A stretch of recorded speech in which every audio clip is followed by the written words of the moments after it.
Hello everyone. Profit prior to incorporation.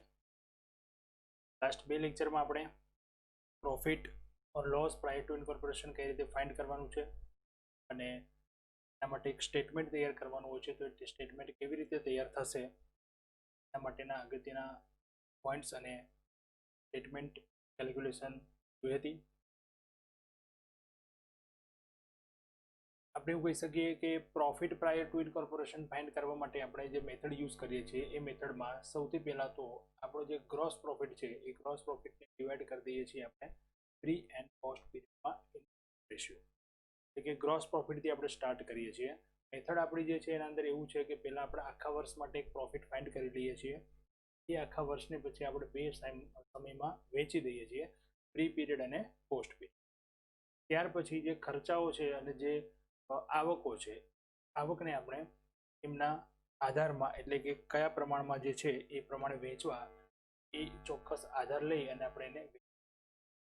તો અહીંયા નક્કી છે કે કોઈ પણ ખર્ચ જે છે એ સેલ્સ પર આધારિત હોય તો એને સેલ રેશિયોમાં આપણે વેચીએ છીએ. કોઈ પણ ખર્ચ કે આવક એ સમય પર આધારિત હોય તો આપણે સમયના પ્રમાણમાં એટલે કે ટાઈમ રેશિયોમાં.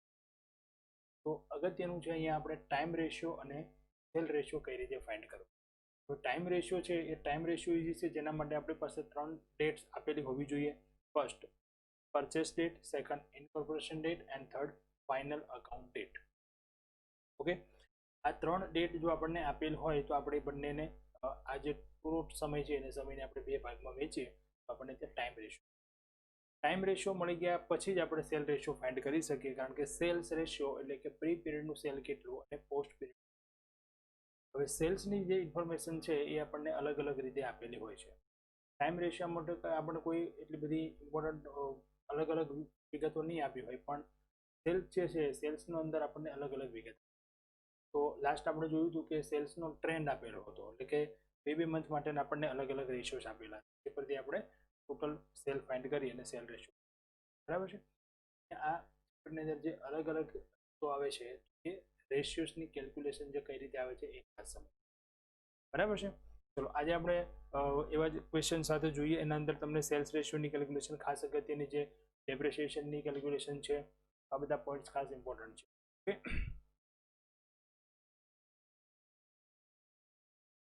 સ્ટાર્ટ કરીએ. ક્વેશ્ચન નંબર 7 છે, સમ નંબર 7 થી.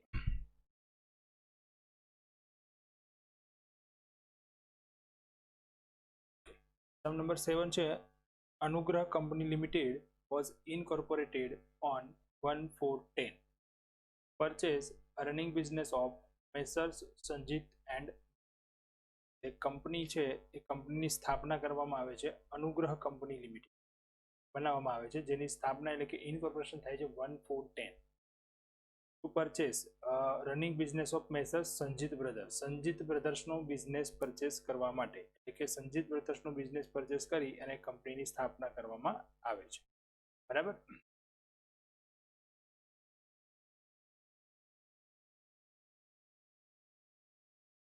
ઇનકોર્પોરેશન ડેટ આપી છે 1/4/10. Prepare the statement showing profit or losses prior to incorporation and after incorporation of the company from the following. અહીંયા જો આપણને એક જ લાઈનમાં એક ડેટ આપેલી છે કે કંપનીનું ઇનકોર્પોરેશન ક્યારે થાય છે. બરાબર. હવે બાકીની ઇન્ફોર્મેશન છે એ આ પ્રમાણે આપેલી છે. તેમાં જોઈએ તો purchase date of business, A business ક્યારે પરચેસ કર્યો એની ડેટ આપી છે. બિઝનેસ પરચેસ કર્યો 1/1/10. ઇનકોર્પોરેશન ડેટ ફરીથી આપી 1/4/10 અને date of annual account, first annual account એટલે કે પ્રથમ વર્ષ કંપનીનું ક્યારે પૂરું થાય છે 31/12/2010. Okay. Particulars and amounts, gross profit, director fees, rent, machine depreciation, advertisement, insurance premium, salaries, debenture interest, share transfer fees, commission on sale, total sale. Total sale જે એમાં પીરિયડ પણ આપ્યો છે 1/1/10 to 31/12/10. તો જો ઉપર પરચેસ ડેટ આપી હતી 1/1/10 અને એન્યુઅલ અકાઉન્ટની ડેટ છે 31/12, તો એ આખા સમયનું આપણને સેલ આપી દીધું છે અહીંયા.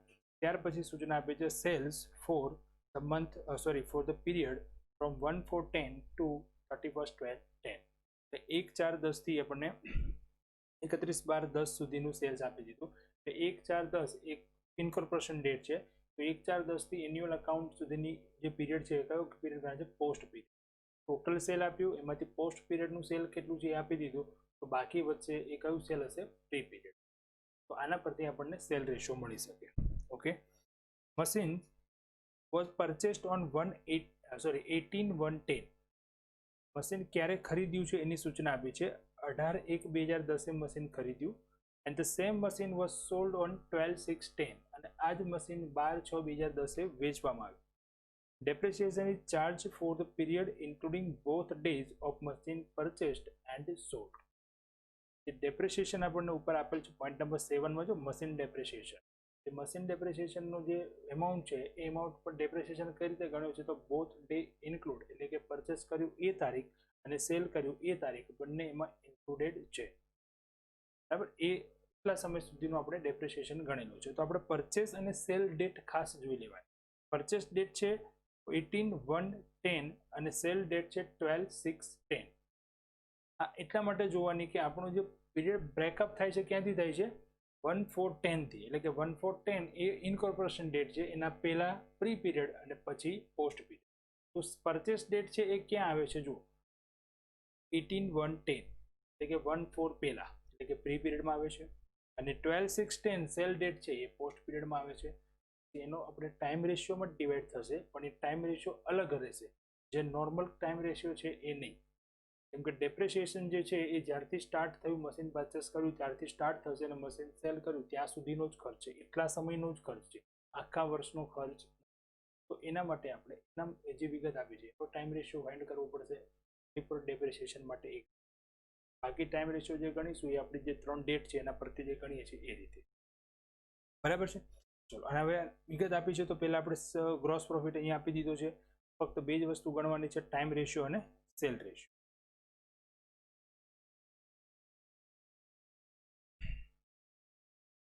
પહેલા જોઈએ time ratio. Purchase date, incorporation date and final account date. Final account date લખો કે એન્યુઅલ અકાઉન્ટ ડેટ. બરાબર છે, એક જ છે. 1/1/10, 1/4/10 એન્ડ 31/12/10. 1/1 to 1/4 અને 1/4 to 31/12. 1/1 to 1/4 એટલે 3 month, January, February and March. April to December એટલે 9 મંથ. તો રેશિયો થઈ જશે ફ્રેન્ડ્સ 1:3. ચલો, હવે સેલ રેશિયો જોઈએ. તો સેલ્સ રેશિયોમાં આપણને સેલ ટોટલ આપેલું છે 6 લાખ. ટોટલ સેલ હતું 6 લાખ. ઓકે, અને એમાંથી 1/4 to 31/12 હતું 5 લાખ. તો આ સેલ્સને આપણે ડિવાઈડ કરી દઈએ પ્રી પીરિયડ અને પોસ્ટ પીરિયડમાં, તો 1 લાખ એન્ડ 5 લાખ. રેશિયો થઈ જશે 1:5. તો સેલ રેશિયો. આ બે વિગત છે, એ બે રેશિયો તો દરેક ક્વેશ્ચનમાં આપણે ગણવાના, જે રીતે ઇન્ફોર્મેશન આપી છે એ પ્રમાણે. પણ એ સિવાય કોઈ વધારાની ઇન્ફોર્મેશન જો આપી હોય તો એના માટે આપણે કેલ્ક્યુલેશન કરવી પડે. અને અહીંયા વધારાની ઇન્ફોર્મેશન હતી મશીન ડેપ્રિસિએશન. મશીન ક્યારે પરચેસ કર્યું અને ક્યારે સેલ કર્યું એ ડેટ આપેલી છે, તો એ પ્રમાણે આપણે મશીનની ડેપ્રિસિએશન માટેનો રેશિયો ફાઇન્ડ કરવો. મશીન ડેપ્રિસિએશન એમાં પણ આ જ ડેટ લખવાની, પરચેસ ડેટ, ઇન્કોર્પોરેશન ડેટ અને સેલ ડેટ. કારણ કે ઇન્કોર્પોરેશન ડેટ જે છે એ પરચેસ અને સેલની બંનેમાં વચ્ચે આવે છે, તો આપણે બંનેમાં એ વેચવું પડે. ધારો કે પરચેસ અને સેલ બંને ડેટ જો ઇન્કોર્પોરેશન ડેટ પહેલા હોત તો ટાઈમ રેશિયો ગણવાની જરૂર નથી આપણે. તો ટોટલ ડેપ્રિસિએશન કયા પીરિયડમાં ગણે છે? આપણે પ્રી પીરિયડમાં. કારણ કે પરચેસ પણ કર્યું ઇન્કોર્પોરેશન પહેલા અને સેલ પણ કરી દીધું ઇન્કોર્પોરેશન પહેલા. તો પછી ત્યાં આપણે અલગથી રેશિયો ગણવાની જરૂર નથી કે મશીન ક્યાં સુધી હતું આપણી પાસે બિફોર ઇન્કોર્પોરેશન. ઇન્કોર્પોરેશન પહેલા હતું તો એ ટોટલી એક્સપેન્સ. સેમ એ વસ્તુ પણ બને કે ઇન્કોર્પોરેશન પછી પરચેસ કર્યું, ઇન્કોર્પોરેશન પછી સેલ કર્યું, તો પછી એ ટોટલ એક્સપેન્સ ક્યાં ગણાય? આફ્ટર ઇન્કોર્પોરેશનમાં. બરાબર છે. તો આપણે રેશિયો ગણવાની જરૂર નથી. પણ અહીંયા પરચેસ કર્યું છે બિફોર ઇન્કોર્પોરેશન અને સેલ કર્યું છે આફ્ટર ઇન્કોર્પોરેશન, તો આપણે અહીંયા ટાઈમ રેશિયો એના માટે અલગથી ગણવું. જે ટાઈમ રેશિયો ગણીએ છીએ એ જ પ્રમાણે, પણ ખાલી ડેટ બદલાઈ જશે. પરચેસ ક્યારે કર્યું હતું? 18/1. ઇન્કોર્પોરેશન ડેટ તો એ જ રહેશે અને સેલ ડેટ હતી આપણી 12/6. તો જે પીરિયડ ગણીશું આપણે અહીંયા 18/1 થી 1/4 અને 1/4 થી 12/6. 18/1 કે જાન્યુઆરી મંથ જે છે એ પૂરો મંથ નથી, ફેબ્રુઆરી અને માર્ચ એ પૂરા છે. અને એ જ પ્રમાણે સેલ્સમાં જુઓ તો એપ્રિલ અને મે કમ્પ્લીટેડ મંથ છે અને જૂનમાં 12 તારીખે મશીન, બરાબર છે. તો અહીંયા આપણે ડેપ્રિસિએશન જે ગણીએ છીએ, ડેપ્રિસિએશન હંમેશા ટાઈમ બેસિસ એક્સપેન્સ છે. જેટલા સમય માટે આપણે મિલકતનો ઉપયોગ કર્યો એટલા સમયનો આપણે ઘસારો ગણવામાં આવે, આપણને વાર્ષિક આપણે અસર આપતા હોઈએ છીએ નફા નુકસાન, બરાબર. તો એ જ વસ્તુ અહીંયા છે કે 18/1 થી 12/6 સુધી આપણા મશીન કર્યો અને એનો પાછો ટોટલ ડેપ્રિસિએશન ગણી અને આપણને સૂચના આપી દીધી છે કે ટોટલ ડેપ્રિસિએશન કેટલો છે, 10,000, બરાબર. તો આ ડેપ્રિસિએશનને આપણે હવે જો અહીંયા વેચો હોય તો અહીંયા મંથ કમ્પ્લીટેડ નથી તો આપણે ડેઝમાં કન્વર્ટ કરી દેવાનો, બરાબર. દિવસ પ્રમાણે ગણતરી કરી શકીએ. તો અહીંયા જો જાન્યુઆરી મંથમાં કેટલા ડેઝ આવશે, 14 ડેઝ. 31 ડેઝ હોય એમાંથી 18 એટલે કે 17 માઇનસ કરી દઈએ, 18મો દિવસ 18 તારીખ જે છે આપણે ગણવાની છે. તો 18 to 31 એટલે 14 ડેઝ. ફેબ્રુઆરી મંથમાં 28 અને માર્ચમાં 31. ટોટલ ડેઝ થઈ ગયા પ્રી પીરિયડમાં 73. મંથ કેલ્ક્યુલેટ થઈ શકે એમ નથી કારણ કે એ મંથ જે છે એ પાર્શિયલ અધૂરો છે, અડધો મંથ એવું પણ નથી, 15 તારીખ પણ નથી, નહીતર પણ આપણે એવું કહી શકીએ 2.5 મંથ, 18 તારીખ છે, બરાબર છે. એટલા માટે. અને સેલ્સમાં પણ એવું છે, જો 12 તારીખ છે, 12 છે એટલે આપણે એવું પણ ના કહી શકીએ કે અડધો જૂન મહિનો, 15 હોય તો આપણે કહી શકીએ કે જૂન મંથ હાફ ગણાશે અને બાકીના કમ્પ્લીટેડ. તો અહીંયા આપણે ડેઝમાં ગણતરી કરીએ. અહીંયા આપણે ગણીશું તો એપ્રિલના 30 ડેઝ, મેના 31 અને જૂનના 12. અહીંયા પણ 12 ડેટ જે છે એ આપણે ગણવાની છે. અહીંયા પણ ડે થઈ ગયા 73. તો બંનેમાં સરખા જ ડે છે તો રેશિયો થઈ જશે 1. ક્લિયર છે આટલું? હા, આ સિવાય હવે કોઈ અધર ઇન્ફોર્મેશન નથી આપી તો હવે સીધું આપણે સ્ટેટમેન્ટ તૈયાર કરી દઈશું. સ્ટેટમેન્ટમાં જે એક્સપેન્સીસને જે પણ આપણને સૂચના આપેલી છે, ઇન્કમ, ગ્રોસ પ્રોફિટ વગેરે બધી જ કેલ્ક્યુલેશન અહીંયા આપણને અમાઉન્ટ્સ બધી આપેલી જ છે એટલે આપણે ફક્ત હવે એને ખાલી ડિવાઈડ કરવાના છે એના જે બેસિસ છે એ પ્રમાણે. સૌથી પહેલાં લઈશું ગ્રોસ પ્રોફિટ. કયા રેશિયોમાં ડિવાઈડ કરશો એને? સેલ રેશિયોમાં. ચલો જોઈએ ગ્રોસ પ્રોફિટ કેટલો આપ્યો હતો. ગ્રોસ પ્રોફિટ છે 1,32,000 અને એને આપણે સેલ રેશિયોમાં જો ડિવાઈડ કરીએ થઈ જશે 15 એટલે કે 22,000 અને 12,000. ત્યાર પછી શેર ટ્રાન્સફર ફીસ. જો અહીંયા આપણને આપી છે ડિરેક્ટર ફીસ. રકમમાં જો અહીંયા રકમમાં આપણને આપી છે ગ્રોસ પ્રોફિટ પછી ડિરેક્ટર ફીસ, પણ આપણે નિયમ એવું છે રાખીએ કે પહેલા બધી ઇન્કમ લખી દઈએ અને પછી બધા એક્સપેન્સ, જેથી શું થશે કે ઇન્કમ એક્સપેન્સમાં અને એક્સપેન્સ ઇન્કમમાં એવું કંઈ લખવાની ભૂલ પડશે નહીં. તો અહીંયા આપણને ડિરેક્ટર ફી તો એક્સપેન્સ છે તો ક્યાંય ઇન્કમ આપેલી છે ચેક કરી લેવાનું. તો ઇન્કમ આપણને જો ગ્રોસ પ્રોફિટ પછી ઇન્કમ આપી છે 13 નંબરમાં શેર ટ્રાન્સફર ફી, અને ઇન્કમ છે તો પહેલાં એની ઇફેક્ટ આપી દઈએ. અને શેર ટ્રાન્સફર ફી ઇન્કમ છે તો એ ઇન્કમ આપણે ક્યાં લેવાની હોય છે? પોસ્ટ પી, બરાબર છે. ત્યાર પછી ડિરેક્ટર ફીસ. હવે કોઈ ઇન્કમ નથી તો આપણે ખર્ચા સ્ટાર્ટ કરીએ 1 by 1. તો ડિરેક્ટર ફીસ પણ પોસ્ટમાં આવશે પણ એક્સપેન્સમાં આવશે. ત્યાર પછી rent.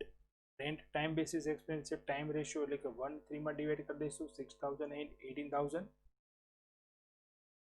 Yes. Machine depreciation as given. Machine ડેપ્રિસિએશનમાં આપણે કયો રેશિયો લઈશું? ટાઈમ રેશિયો નહીં, એઝ ગિવન રેશિયો એટલે કે જે ઇન્ફોર્મેશન આપી હતી એ પ્રમાણે લઈશું. અને ટોટલ મશીન ડેપ્રિસિએશન 10,000 છે, 1/1 ડિવાઈડ કરશું એટલે 5,000 એમાં ઇક્વલ છે. એડવર્ટાઇઝમેન્ટ સેલ રેશિયોમાં ડિવાઈડ કરી દઈશું. Advertisement 1/5. Insurance premium time basis છે, ટાઈમ રેશિયોમાં ડિવાઈડ કરી દઈશું 1,000 and 3,000.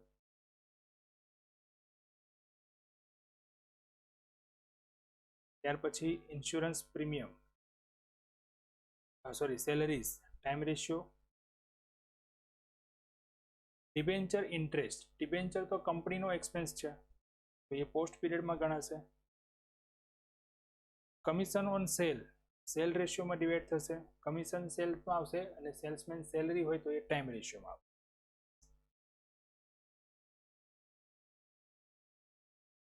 સેલ ટ્રાન્સફર ફીસ આવી ગયું. ટોટલ સેલ જે આપ્યું હતું આપણે સેલ રેશિયો ફાઇન્ડ કરી લીધું, એના પરથી સેલ્સમાં ઇન્ફોર્મેશન હતી 14,50,16. તો કમ્પ્લીટ થઈ ગઈ બધી વિગત, એટલે કે બધા જ એક્સપેન્સ આવી ગયા. ઇન્કમ પણ આવી ગઈ, બરાબર છે. તો ટોટલ કરીએ તો અહીંયા ટોટલ પ્રી પીરિયડમાં એક્સપેન્સમાં ટોટલ વધારે થાય છે, જો 23,000. તો ત્યાં ડિફરન્સ આવશે ઇન્કમ સાઈડ અને એ ગણાશે લોસ. જ્યારે પોસ્ટ પીરિયડમાં ઇન્કમ સાઈડ ટોટલ વધારે છે 1,11,200, ડિફરન્સ આવશે એક્સપેન્સ સાઈડ તો એ ગણાશે પ્રોફિટ. ઇન્કમ વધારે છે એક્સપેન્સ ઓછા છે તો પ્રોફિટ, અને એક્સપેન્સ વધુ છે ઇન્કમ ઓછી છે તો જે ડિફરન્સ આવશે એ ગણાશે loss.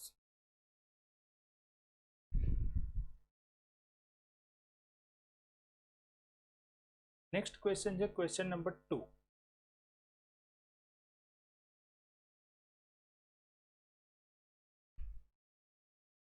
From the following information of Colaba Limited, find out pre and post incorporation profit.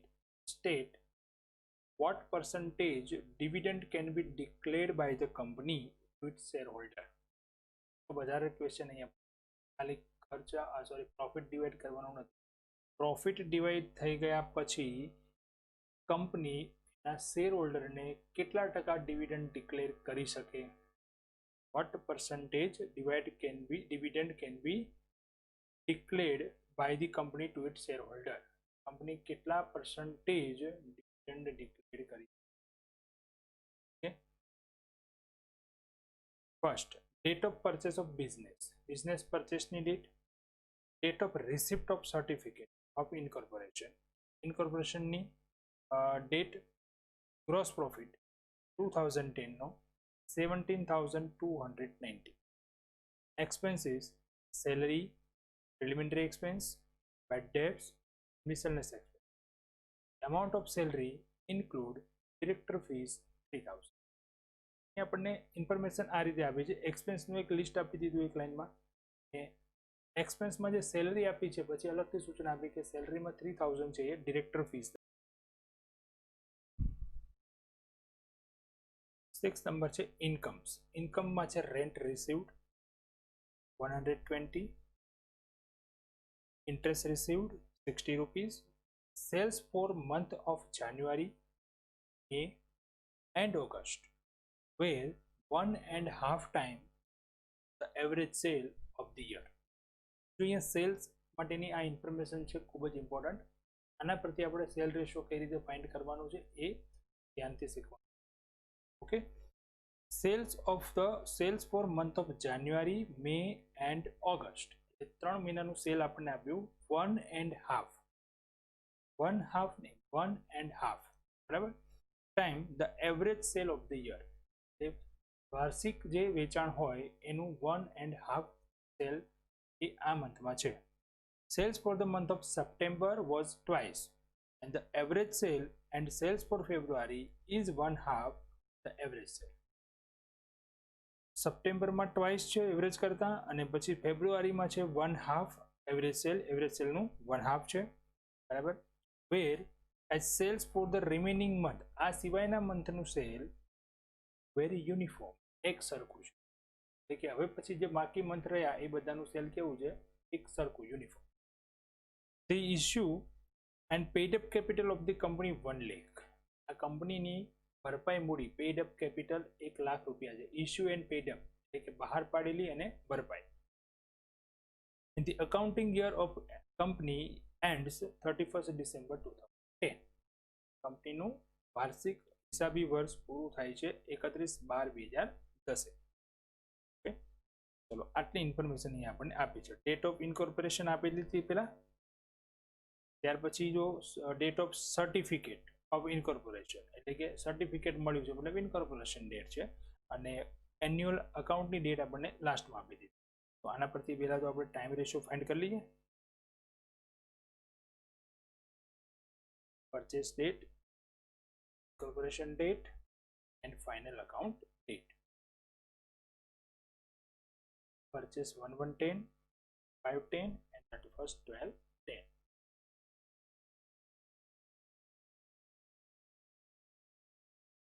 Four months, 8 months.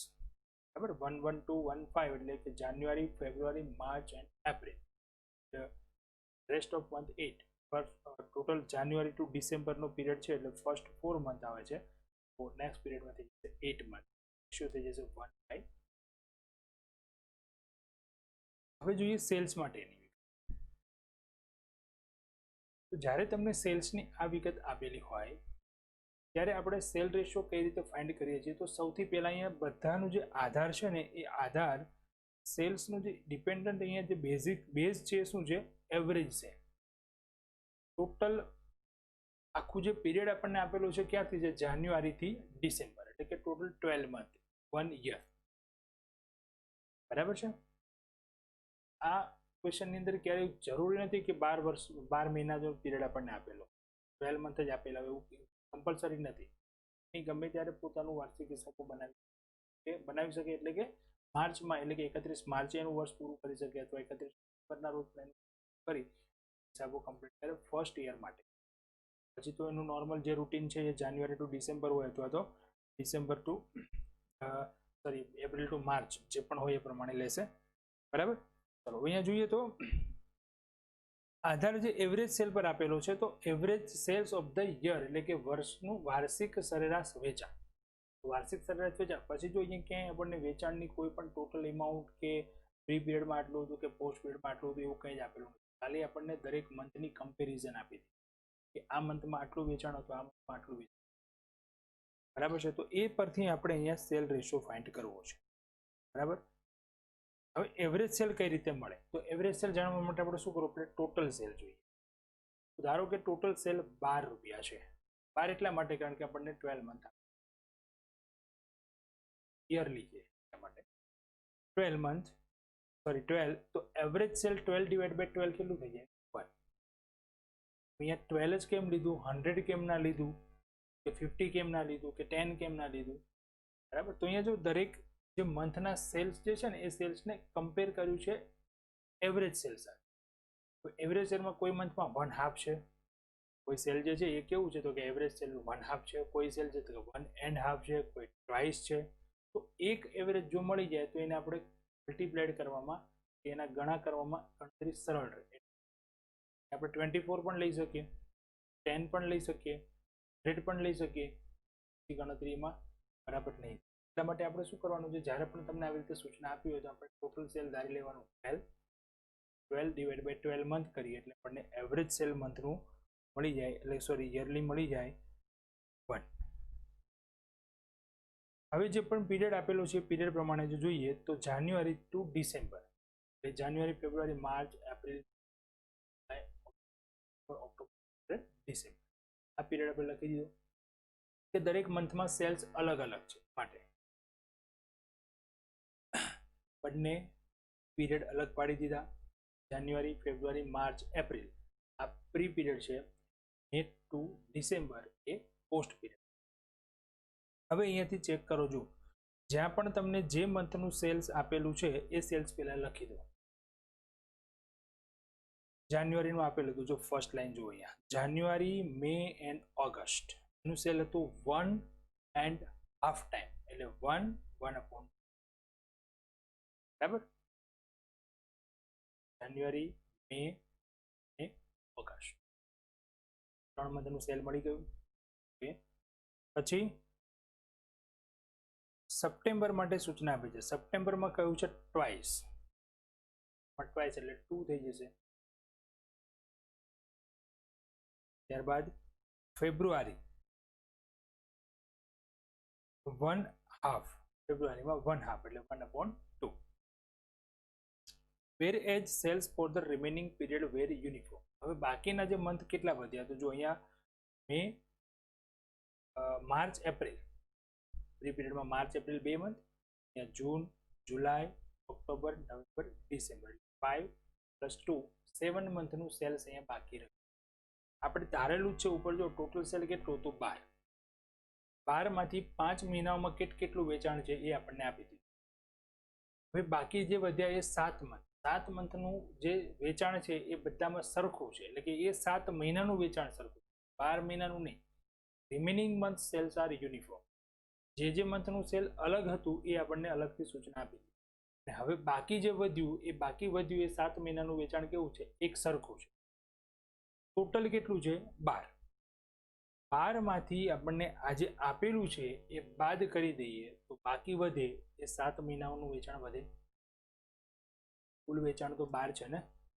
12 મહિનાઓમાંથી 5 મહિનાનું વેચાણ આપણને 1/2, 1.5, 2 એ રહેતું એ આપી દીધું. તો એ 12 માંથી આપણે આ 5 મહિનાનું જે વેચાણ બાદ કરી દઈએ, બાકી વધે એ કોનું વધે?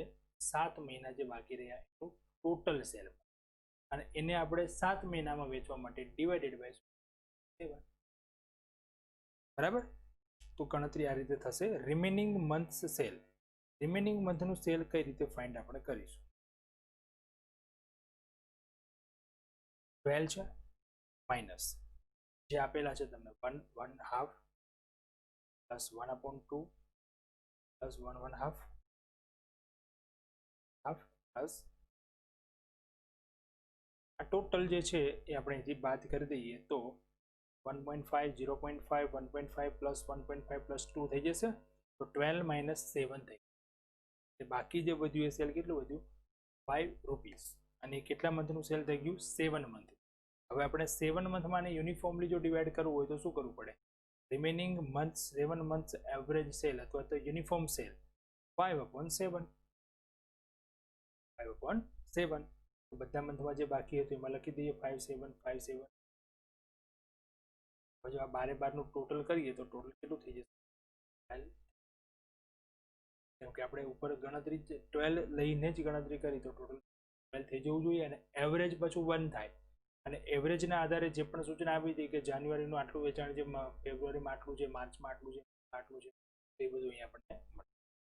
હવે આપણે જે સેલ્સના આંકડાઓ તો મળી ગયા. હવે એના પરથી શું કરવાનું છે? તો પ્રી પિરિયડમાં કેટલું સેલ છે અને પોસ્ટ પિરિયડમાં કેટલું છે એ ગણવાનું. અને એના આધારે આપણે સેલ રેશિયો ફાઇન્ડ. હવે આ જે સેલ્સ મળી ગયું છે એનું કરી દઈએ ટોટલ 3/2 પ્લસ 1/5, 5756. બરાબર છે? તો જો અહીંયા 7 વાળાનું ટોટલ કરીએ તો 10/7 થઈ જાય. અને અગાઉ 2 છે એનું આપણે ટોટલ કરીએ તો 4/2 એટલે કે 4/2 પ્લસ 10/7. ટોટલ કરીએ આપણે અહીંયા 24/7. બરાબર છે? પ્લસ સરવાળો કરતો તો આવડશે દરેકને. ચલો એ પ્રમાણે આપણે પોસ્ટ પિરિયડમાં જોઈએ 3/2 થઈ જશે plus 5757 3/2 plus 2 plus 5757 3 times. Okay. હવે અહીંયા જો 7 જેના છેદમાં છે એ બધાનો ટોટલ કરી દઈએ. 2 જે છે જેના છેદમાં એનું ટોટલ કરી દઈએ તો 5. એનું ટોટલ થઈ ગયું 5. કઈ રીતે 5? તો 3/2 3/2 6/2 કેટલા થઈ ગયા? 3. એક વચ્ચે પ્લસ 2 આપેલા છે, પ્લસ 2 કરીએ તો થઈ ગયા 5. હવે બાકી વધ્યા જેના છેદમાં 7 5 પ્લસ 5 પ્લસ 5 પ્લસ 5 4 ટાઈમ્સ 5 આવશે. ટોટલ થઈ જશે 25/7. હવે આનું ટોટલ જ્યારે કરીએ તો 7 લસા લઈએ તો 35 થઈ જશે. અને 35 પ્લસ 25 એટલે 67. પ્રી સેલ થઈ ગયું 24/7 અને પોસ્ટ સેલ થઈ ગયું 60/7. બંનેમાં છેદ સરખા છે તો રેશિયો થઈ જશે 24/60 એટલે 2:5. આ પ્રમાણે સેલ રેશિયો જ્યારે તમને એવરેજ સેલ સાથે કમ્પેર. ફરી એકવાર હું આ મેથડ રિપીટ કરું છું, ધ્યાનથી સમજજો. સૌથી પહેલા તો આપણને જે ટોટલ સેલ આપેલું નથી તો આપણે શું કરીશું? જેટલા મંથ આપેલા છે અહીંયા 12 મેં એટલા લીધા કારણ કે 12 મંથનો ટોટલ પીરિયડ છે. 1 જાન્યુઆરીએ પરચેસ કર્યું ને 31/12 એને વાર્ષિક કર્યા. જે ટોટલ સ્ટ્રેચ પીરિયડ છે કેટલો છે? 12 મંથ. તો જે 12 મંથનો પીરિયડ છે તો આપણે એને એવરેજ સેલ સાથે કમ્પેર કરવું છે તો ટોટલ સેલ લઈ લઈએ 12. એવરેજ સેલ ગણો એટલે કેટલું થઈ જશે? 1. જે મંથનું જે પ્રમાણે સેલ આપેલું છે પેલા લખી દો. ત્યાર પછી રિમેનિંગ મંથનું સેલ જે યુનિફોર્મ કયું છે તો રિમેનિંગ મંથનું સેલ ફાઇન્ડ કરવા માટે 12 માંથી જે આપેલા મંથનું સેલ હતું એ બાદ કરી દો. અને બાકી વધે એ જે સેલ થશે કે રિમેનિંગ મંથનું ટોટલ સેલ થશે. પછી રિમેનિંગ મંથનું આપણે એવરેજ ગણવા માટે અથવા તો યુનિફોર્મ કેટલું હશે એ ગણવા માટે જે સેલ્સ આવે છે ટોટલ 5 મંથનું એને ડિવાઈડ કરી દઈએ મંથ, એટલે આપણને બાકીના મંથનું મળી જશે. પછી એ જે મંથમાં આવે છે એમાં લખી દો, પ્રી પીરિયડનું ટોટલ કરી દો, પોસ્ટ પીરિયડનું ટોટલ કરી દો, price cell ratio. Okay, complete છે બધાને હવે? રાઈટ. ચલો, એ સિવાય હવે આપણને કોઈ અલગથી કેલ્ક્યુલેશન બીજી કોઈ અહીંયા આપી નથી. યસ, નંબર 8 એક આપેલો તો આપણને ઇશ્યુ પેડ એન્ડ કેપિટલ ની આપણે કોઈ વહેંચણી કરવાની નથી. વહેંચણી આપણે કોની કરવાની છે? એક્સપેન્સીસની અને ઇન્કમ્સની. આપણે પ્રોફિટ ડિસ્ટ્રીબ્યુટ કરવાનો છે, એટલે કેપિટલની કોઈ આપણે અહીંયા જરૂર છે નહીં. તો સ્ટેટમેન્ટ તૈયાર કરીએ. Statement showing apportionment of profit between pre and post period.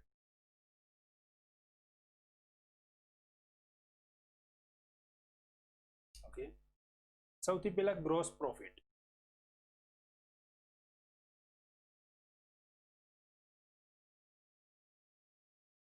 Gross profit આપેલો છે તો 1700 ટુ 17,290.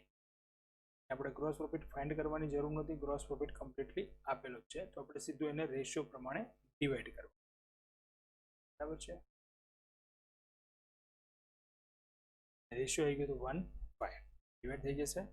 ત્યારબાદ ઇન્કમ્સ આપી દીધો. પોઈન્ટ નંબર 6 માં જુઓ, rent received and interest received.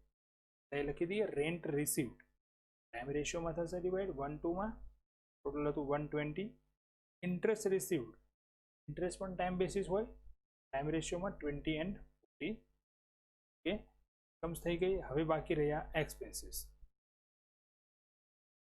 સેલરીઝ, સેલેરીઝમાં 12,000 હતા ટોટલ, પણ એમાં 3,000 જે છે એ છે ડિરેક્ટર ફીસ, જે ઇન્ફોર્મેશન આપણને 5 નંબરમાં આપી દીધું. 3,000 ડિરેક્ટર ફીસ છે. ડિરેક્ટર ફીસ એ તો કંપનીનો ખર્ચ છે, કંપની બન્યા પછીનો, એટલે એ ક્યાં જશે? Post પીરિયડમાં.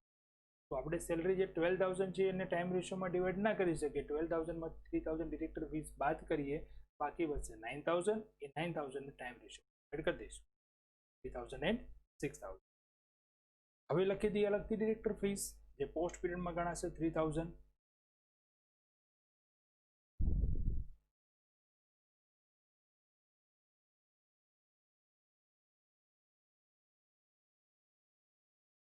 Yes, preliminary expense. Preliminary expense એટલે પ્રાથમિક ખર્ચા. પ્રાથમિક ખર્ચા એ કંપનીની સ્થાપના કર્યા પછીના ખર્ચા હોય. કંપનીની શરૂઆત થઈ એટલે કંપનીના શરૂઆતનો જે ફોર્મેશન સ્થાપના ખર્ચ એને આપણે પ્રિલિમિનરી એક્સપેન્સ કહીએ. તો પોસ્ટ પીરિયડમાં જ આવશે ઓલવેઝ, હંમેશા. બેડ ડેપ્સ સેલ રેશિયોમાં આવશે. બેડ ડેપ્સ એ વેચાણને લગતો ખર્ચ છે. બેડ ડેપ્સ માટે પણ નિયમ યાદ રાખવાનો છે. બેડ ડેપ્સ છે એ પહેલા ક્રેડિટ સેલ રેશિયોમાં, ઉધાર વેચાણના પ્રમાણે. ઉધાર વેચાણ ન આપ્યું હોય તો પછી વેચાણના પ્રમાણે. અને છેલ્લે હતું મિસેલનસ એક્સપેન્સ, પરચુરણ ખર્ચાઓ જે આપણે કહીએ તે ટાઈમ રેશિયોમાં ડિવાઈડ 50 એન્ડ 100.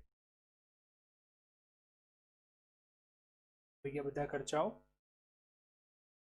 તો અહીંયા જોઈએ તો 5,000 પ્રી પીરિયડમાં જો ઇન્કમનું ટોટલ વધારે છે અને પોસ્ટમાં પણ ઇન્કમનું ટોટલ વધારે છે, તો ડિફરન્સ બંનેમાં આવશે profit. 1,900 in pre period and post પીરિયડમાં થઈ જશે 3,000. ઓકે, તો આ સેકન્ડ ક્વેશ્ચનમાં ઇમ્પોર્ટન્ટ હતું ખાસ સેલ રેશિયોની.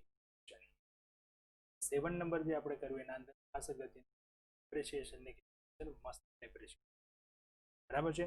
તો હવે આપણે આ ચેપ્ટરમાં આ ટાઈપના અલગ અલગ આવતા પોઈન્ટ્સ દરેક દાખલામાં કવર કરવાના છે. દરેક નવા નવા પોઈન્ટ્સ એ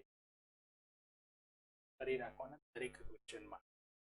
અગાઉ પણ કહ્યું હતું કે મેથડ કોઈ પણ ચેપ્ટરની જે હશે એ મેથડ એક જ રહેશે, સેમ રહેશે, પણ જે એડજસ્ટમેન્ટ અલગ અલગ આવતા હોય, અલગ અલગ ઇન્ફોર્મેશન આવતી હોય, એ પોઈન્ટ્સ બધા જ આપણે અલગ અલગ ક્વેશ્ચનમાં કવર. તો દરેક ક્વેશ્ચનમાં તમારે એ પોઈન્ટ જે હોય ઇમ્પોર્ટન્ટ એ ટીક કરતા જવાના. તો એક્ઝામ વખતે તમારે બધા ક્વેશ્ચન આખા જ ક્વેશ્ચન જોવાની જરૂર પડશે નહીં, કે આખા ક્વેશ્ચન ગણવાની પણ જરૂર નહીં પડે. ઓનલી તમારે એક ક્લિયર કરવાનું છે બધા જ ઇમ્પોર્ટન્ટ પોઈન્ટ્સ પર ચેપ્ટર. ઓકે, ચાલો નેક્સ્ટ લેક્ચરમાં જોઈશું. હવે નેક્સ્ટ ક્વેશ્ચન. યસ, અહીંયા એક ડિવિડન્ડ રેટ બાકી હતો. આ ક્વેશ્ચનમાં પૂછ્યો તો ડિવિડન્ડ રેટ. ડિવિડન્ડ રેટ એટલે જો એ ક્વેશ્ચનમાં આપણે એ એક અલગનો વધારાનો પોઈન્ટ હતો એ પૂછવામાં આવ્યું હતું. What percentage dividend can be declared by the company to its shareholder. કંપની પોતાના શેર હોલ્ડરને કેટલા ટકા ડિવિડન્ડ આપશે. તો જો અહીંયા પ્રી પીરિયડ અને પોસ્ટ પીરિયડ બંને પીરિયડનો પ્રોફિટ મળ્યો. આ પ્રોફિટ શેના માટે આપણે અલગ પાડીએ છીએ? એટલા માટે કારણ કે જે પ્રી પીરિયડનો પ્રોફિટ છે પ્રોફિટને આપણે કેપિટલ પ્રોફિટ કહીએ. ઇમ્પોર્ટન્ટ પોઈન્ટ્સમાં યાદ કરો, મેં લખાવ્યું હતું બંને વસ્તુ. જે પ્રી પીરિયડનો પ્રોફિટ છે એ પ્રોફિટને આપણે ટ્રાન્સફર કરીએ કેપિટલ પ્રોફિટમાં, એટલે કે કેપિટલ રિઝર્વમાં, જે ડિવિડન્ડ તરીકે વેચી શકાતો નથી. બરાબર ને? જ્યારે પોસ્ટ પીરિયડ પ્રોફિટ છે એ નોર્મલ કંપનીનો પ્રોફિટ છે, એટલે આપણે વેચી શકીએ. જો પ્રી પીરિયડમાં લોસ હોય તો એ લોસ પણ એ કેપિટલ લોસ ગણાય છે. એ લોસ ટ્રાન્સફર કરવામાં આવે છે ગુડવિલ અકાઉન્ટ. બરાબર છે? તો અહીંયા આપણે જે ડિવિડન્ડ તરીકે વેચી શકીએ છીએ પ્રોફિટ કેટલો છે? 3000 છે. 1920 એ ડિવિડન્ડ તરીકે વેચી શકાય નહીં. એ તો કંપની બન્યા પહેલાનો પ્રોફિટ છે. એમાં શેર હોલ્ડરનું કોઈ ઇન્વેસ્ટમેન્ટ છે જ નહીં. શેર હોલ્ડર શેર ક્યારે લેશે? કંપની બન્યા પછી. તો જ્યારથી ઇન્વેસ્ટમેન્ટ કરશે પછી એમનો પ્રોફિટમાં એનો હક લાગે. તો અહીંયા 3000 છે એને આપણે ડિવાઈડ કરશું એઝ અ ડિવિડન્ડ. પણ કેપિટલ કેટલી? તો કેપિટલ અહીં આપણને ઇન્ફોર્મેશન આપી હતી પોઈન્ટ નંબર 8માં. જો કેપિટલ કેટલી હતી? 1 લાખ રૂપિયા. બરાબર છે? હવે 1 લાખ રૂપિયા મૂડી હોય અને 3000 રૂપિયા આપણે પ્રોફિટ વેચવાનો હોય તો રેટ કેટલો થઈ જાય? તો profit divide by prorate of capital, એટલે કે 3000 ડિવાઇડેડ બાય 1 લાખ. તો રેટ થઈ જાય તમારો, ડિવાઈડ કરી મલ્ટીપ્લાય કરીએ તો 3% ડિવિડન્ડ ડિક્લેર આ કંપની. ઓકે,